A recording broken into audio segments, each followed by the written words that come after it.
This conference will now be recorded. All right, as always, everything we're going to be talking about today is for educational purposes only, and nothing is intended as any type of investment advice. All right, so just a quick announcement. I'm going to push Traders Exchange off till tomorrow. I should definitely be better. As you can hear, my voice is it's getting there. So by tomorrow, I should be pretty much I would say at least at about 95%.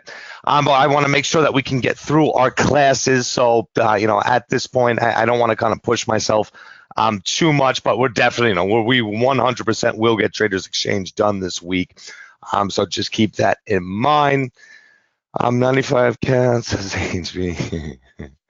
Taking calls on Richard. You know what? I can almost guarantee it's. I'll be better. I feel great. I'm definitely not sick anymore. It's just, the whole talking thing is a pretty big part of of our classes. All right, so let's talk about what's going on this morning. So STZ. All right, so overall, we talked about yesterday. The big one of the biggest parts of looking and reading the prints and understanding the prints that we see going on out there has to do with difficulty of trade.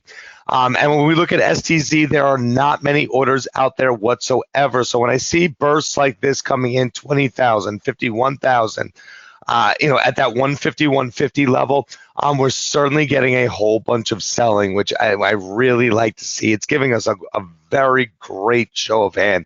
If we come back in, basically pretty much throughout the entire morning, we've been getting nice bursts of selling during this consolidation. So 150, 150, expecting a pull up above there. And then we have that print line, 51,000 shares that we just talked about right here. On that print that came back in, that really should give us a nice trigger back to that downside. So STZ, one of my favorite stocks that I'm seeing coming into this morning. We can see closed at 172 all the way down to 150. That's got to hurt for a lot of people, and it's not looking good because, like I said, we're seeing even more selling that's coming into here. So, like I said, one of my favorite stocks that I'm seeing out there this morning. SGH, another one that we're going to be looking at. It's not as pretty, and the volume isn't as much as I would like to see. We have 131,000 shares, which really shows us a lot because of the fact that most of the time during the pre-market, it does absolutely nothing.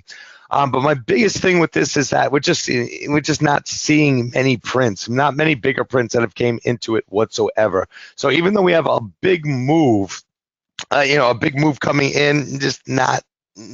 It needs more. We're going to need to see that show of hand coming in, even though, with that trend. 150, I'm going to have to assume you mean pull up, and then pull up is immediately after.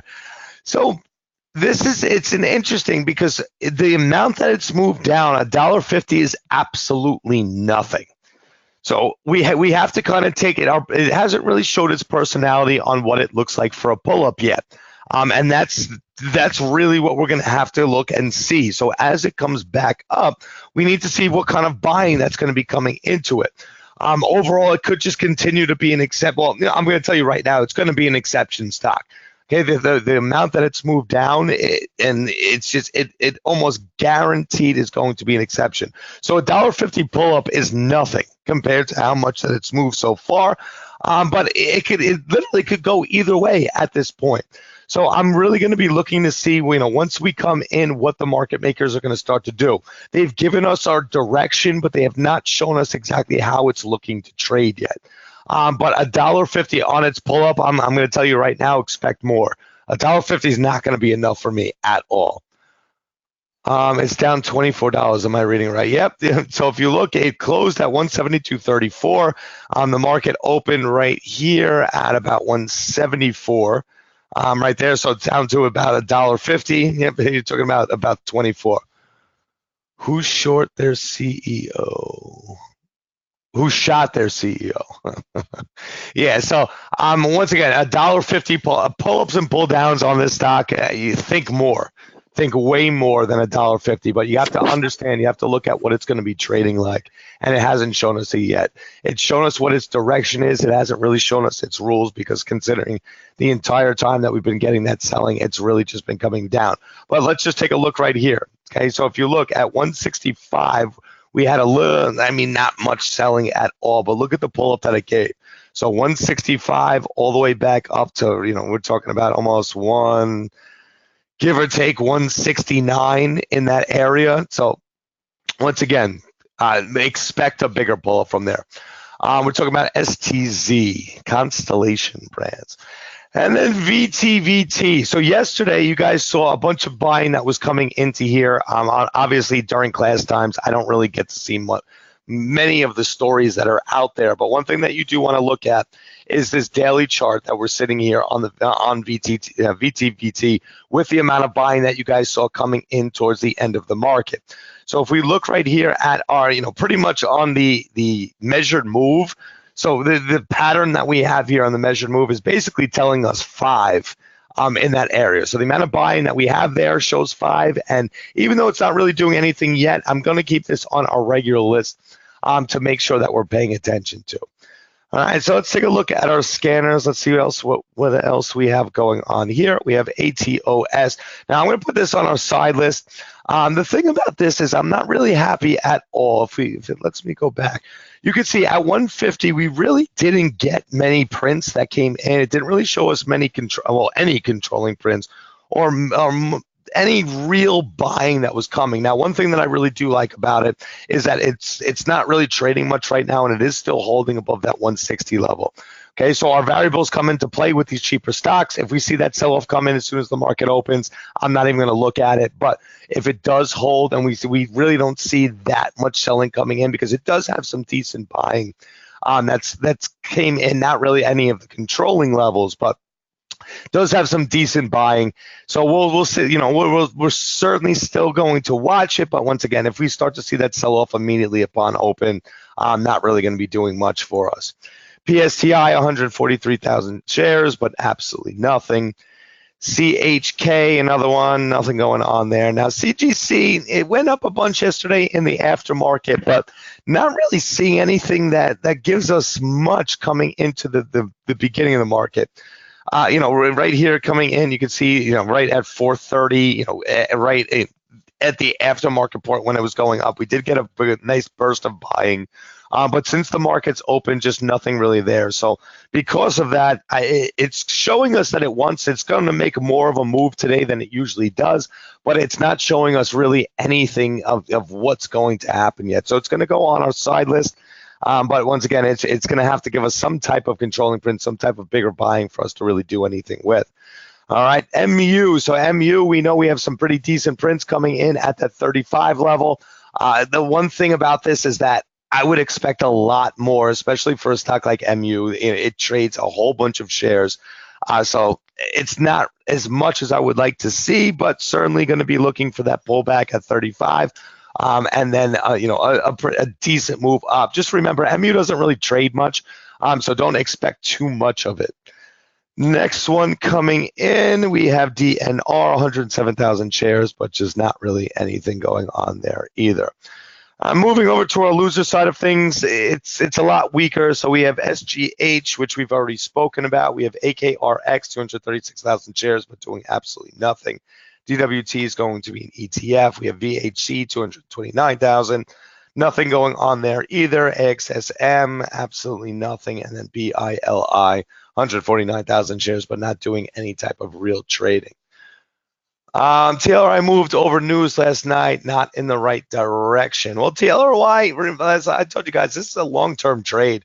I don't like the company whatsoever. It's, it moves in giant amounts. Its average range is $10.11. So I'm not worried about it whatsoever. Whatever news came out, there's no real prints there that I've seen. I've been watching it, so not really much there at all. It's about Roku. So Roku yesterday, if we remember correctly, if we were sitting here, we do have some prints that came in at that 41 level and 41.50 as it was coming back up.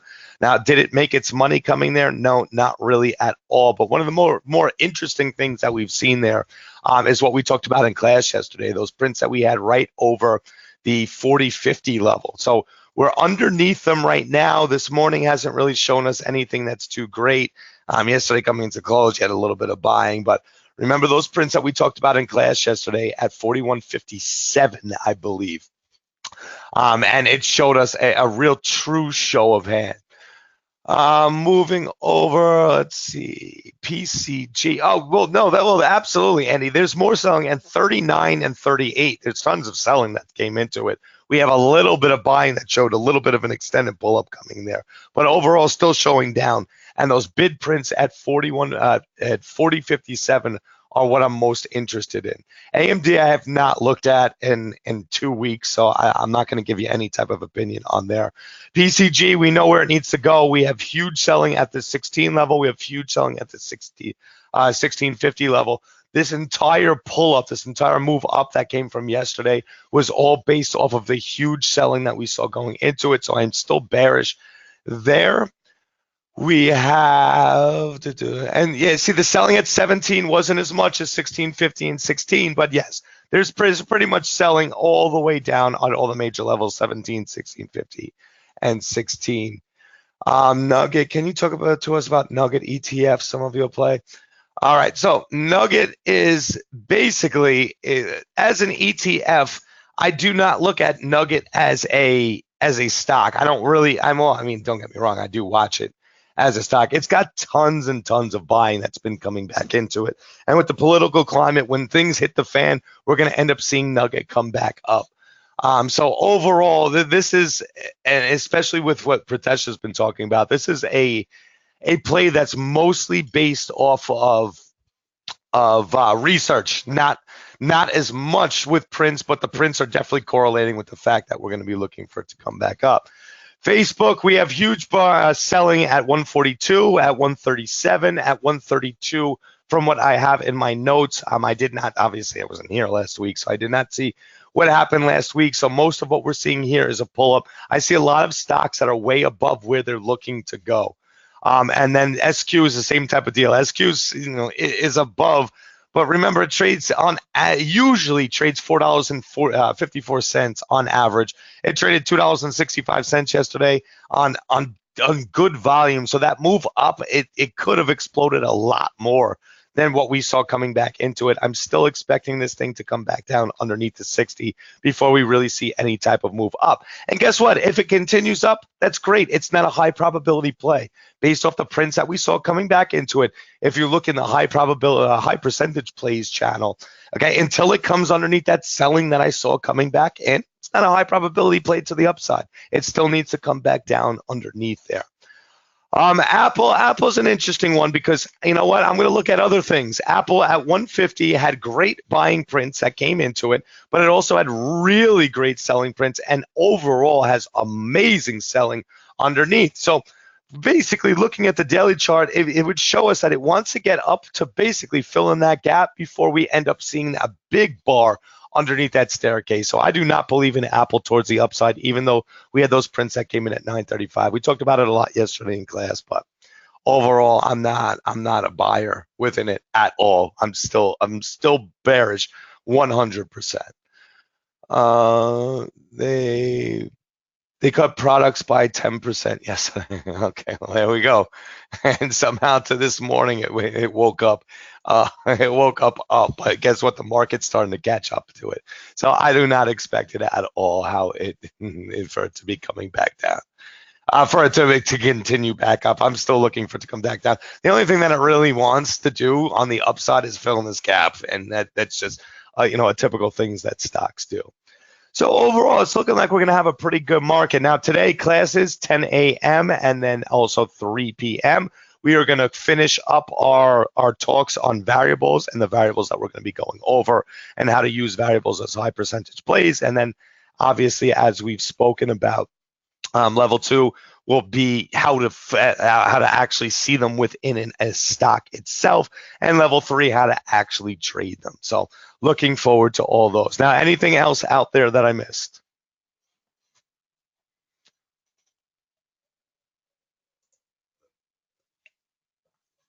All right, beautiful. So I will talk to everyone in the chat, the rest of you guys in class at 10 a.m. and happy trading.